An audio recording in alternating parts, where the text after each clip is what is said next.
जय श्री कृष्ण। आज हम गोलोक के बारे में जानेंगे। कृष्ण अपने भक्तों को क्या सच में गोलोक ले जाते हैं? गोलोक में रंग बिरंगी गाय क्यों दिखाई देती है? यहाँ के क्या क्या रहस्य हैं? आज हम इनके विषय में जानेंगे। गोल गोलोक में कितनी कॉलोनीज हैं और यहाँ पर लोग कैसे और किन स्वरूपों में दिखते हैं, इनके विषय में जानेंगे। ऐसा माना जाता है कि जो भी कृष्ण के परम भक्त या परम प्रिय भक्त होते हैं, उन्हें लेने के लिए विमान में आते हैं और धरती से इन लोगों को विमान में बैठाकर गोलोक ले जाते हैं। यहाँ पर सबसे पहले इन भक्तों का स्वागत एक दिव्य द्वार के माध्यम से होता है। इसके पश्चात उन्हें दिव्य गाय और दिव्य लोक दिखाई देने लगते हैं। ये दिव्य लोक अलग अलग प्रकारों से सजे हुए होते हैं। गोलोक में यमुना जी भी बहती हैं और यहाँ पर गोवर्धन पर्वत के भी दर्शन होते हैं। यहाँ गंगा जी जैसी पवित्र नदी भी दिखाई पड़ती है। यहाँ सूर्य का प्रकाश नहीं है, लेकिन अलौकिक दिव्य प्रकाश हमेशा दिखाई देता है। इस प्रकाश में गर्मी नहीं है, परंतु यह बहुत ही सौम्य प्रकाश है। यह सॉफ्ट प्रकाश हमेशा चमकता रहता है। यह तेज प्रकाश है, परंतु इससे हर तरफ उजाला ही उजाला दिखाई पड़ता है। यहाँ पर किसी को किसी प्रकार की भूख नहीं लगती है, लेकिन हमेशा कन्हैया को खिलाने के लिए सब तैयार रहते हैं। किसी को यहाँ पर किसी चीज़ की कोई चाह नहीं होती है, बस कन्हैया को लाड लड़ाना चाहते हैं। चारों तरफ गायों के बीच कृष्ण घिरे हुए दिखाई देते हैं। लोग खाना भी बनाते हैं, परंतु सिर्फ कृष्ण को खिलाने के लिए। लोगों को यहाँ न तो कोई भूख है, ना किसी भी चीज़ की कोई चाह है। यहाँ पर हर किसी के लिए अलग प्रकार की कॉलोनियाँ या छोटे छोटे लोक बने हैं। जैसे गोपियों के लिए गोपी लोक बना है, जहाँ कृष्ण गोपियों के साथ रहते हैं। एक इनके माता पिता के साथ इनका लोक है, एक सखा सखियों के साथ लोक है, एक पड़ोसियों के साथ लोक है, और एक जहाँ पर ये पड़ोसियों के घर में जाकर माखन चुराते थे, इस प्रकार का लोक है। यहाँ के वृक्षों को गंगा कहते हैं। गंगा यमुना जैसी पवित्र नदियाँ यहाँ पर बहती हैं। मनुष्य तो आम मनुष्य की तरह ही दिखता है, परंतु काफ़ी प्रकाशमय और तेजमय होता है। यहाँ सबसे पहले आता है नंदलोक, जहाँ पर कृष्ण अपनी माता यशोदा और नंद बाबा के साथ दिखाई पड़ते हैं। सामने इनका महल होता है, चारों तरफ गाय दिखाई देती है और बीच में ये अपनी माता यशोदा के साथ अटखेलियाँ खेलते नजर आते हैं। उसके पश्चात आता है गोलोक, जहाँ बहुत बड़ी संख्या में गाय दिखाई देती हैं। यह गाय लाल, नीले, काले, हरे, पीले हर प्रकार के रंग की दिखाई पड़ती है। यहाँ कोई रंग भेद नहीं है, और गाय भी हर प्रकार के रंग से यहाँ के सौंदर्य को और प्रकाशित करती हैं। बीच में कृष्ण अपने सखाओं के साथ गायों को चराते नजर आते हैं और गायों के बीच में खेलते हुए भी नजर आते हैं। यहाँ हर प्रकार की गाय दिखाई देती है।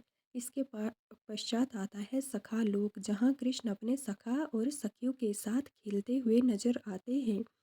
चारों तरफ रंग बिरंगे पेड़ पौधे, फूल और गाय दिखाई पड़ती हैं, और बीच में यह अपने सखाओं के साथ खेलते हुए नजर आते हैं। यह सबसे प्रिय लोक माना जाता है, क्योंकि यहाँ बड़े छोटे कृष्ण के सखा दिखाई पड़ते हैं। इसके पश्चात आता है गोपी लोक, जहाँ कृष्ण गोपियों के साथ क्रीड़ाएं करते हुए नजर आते हैं। यहाँ कृष्ण गोपियों के साथ खेलते और इनकी मटकी फोड़ते हुए नजर आते हैं। इतना ही नहीं, यहाँ पर कृष्ण गोपियों से चराने के लिए उनकी गाय मांगते हुए भी नजर आते हैं, जहाँ पर गोपियाँ इन्हें छेड़ती रहती हैं। इस प्रकार का लोक भी दिखाई पड़ता है। फिर आगे कृष्ण अपने दिव्य स्वरूप में नजर आते हैं, जहाँ इन्हें कृष्ण को यहाँ के अधिष्ठाता के रूप में माना जाता है, और इनका दिव्य स्वरूप यहाँ दिखाई पड़ता है, जिनसे हमेशा प्रकाश निकलता है, जो प्रकाश इस पूरे गोलोक को प्रकाशित करता है। और यहाँ दिव्य गंगा यमुना नदियाँ भी साथ साथ में ही बहती हैं, जो यहाँ के सौंदर्य को और ज़्यादा बढ़ाती हैं। यहाँ जैसे कृष्ण के हृदय से मणि से चमक निकल रही हो, ऐसा प्रतीत होता है।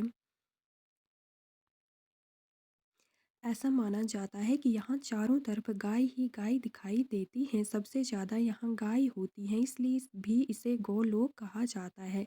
और यहाँ के लोग प्रेम, सत्य और शांति को महत्ता देते हैं, इसलिए इसे सम्मानपूर्वक गोलोक के नाम से जाना जाता है, जहाँ हर प्रकार से सुख, शांति और समृद्धि दिखाई पड़ती है। इन लोगों के पश्चात आता है राधा लोक, जहाँ राधा अपने दिव्य स्वरूप में होती हैं। राधा के बहुत लंबे बाल होते हैं, जो यमुना नदी के तट पर पत्थर पर बैठी हुई राधा के बाल चोटी में बंधे हुए पत्थर को छूते नजर आते हैं। यहाँ राधा कृष्ण के साथ और कभी उदास दिखाई पड़ती हैं। इतना ही नहीं, कृष्ण और राधा इस लोक में अपने दिव्य स्वरूप में भी नजर आते हैं। राधा और कृष्ण यहाँ अपने सखा और सखियों के साथ तथा गायों को चराते हुए गायों के बीच भी नजर आते हैं। यह लोक बहुत ही दिव्य और आस्थापूर्ण है, जहाँ राधा और कृष्ण के रास लीला और अनेकों खेल देखने को मिलते हैं। यहाँ के वृक्ष को गंगा कहते हैं और साथ ही यहाँ पर गंगा और यमुना जैसी पवित्र नदियाँ भी बहती हैं, जो यहाँ की दिव्यता को और प्रकाशित करती हैं। मनुष्य तो यहाँ का आम मनुष्य जैसा ही है, परंतु बहुत ही प्रकाशमय है और कम से कम 15-20 फीट आदमी की ऊंचाई दिखाई पड़ती है। यहाँ पर कृष्ण समय समय पर बैठक बुलाते हैं, जिसमें यहाँ के प्रसिद्ध लोगों को बुलाते हैं और उन्हें प्रेम, सत्य और शांति फैलाने के लिए समय समय पर धरती जाने के आदेश देते हैं। यहाँ गोपियाँ और लोग कृष्ण से बहुत प्यार करते हैं और उनकी आज्ञा की अवहेलना नहीं करते हैं, और कृष्ण फिर विमान में उन्हें धरती पर छोड़ने स्वयं आते हैं।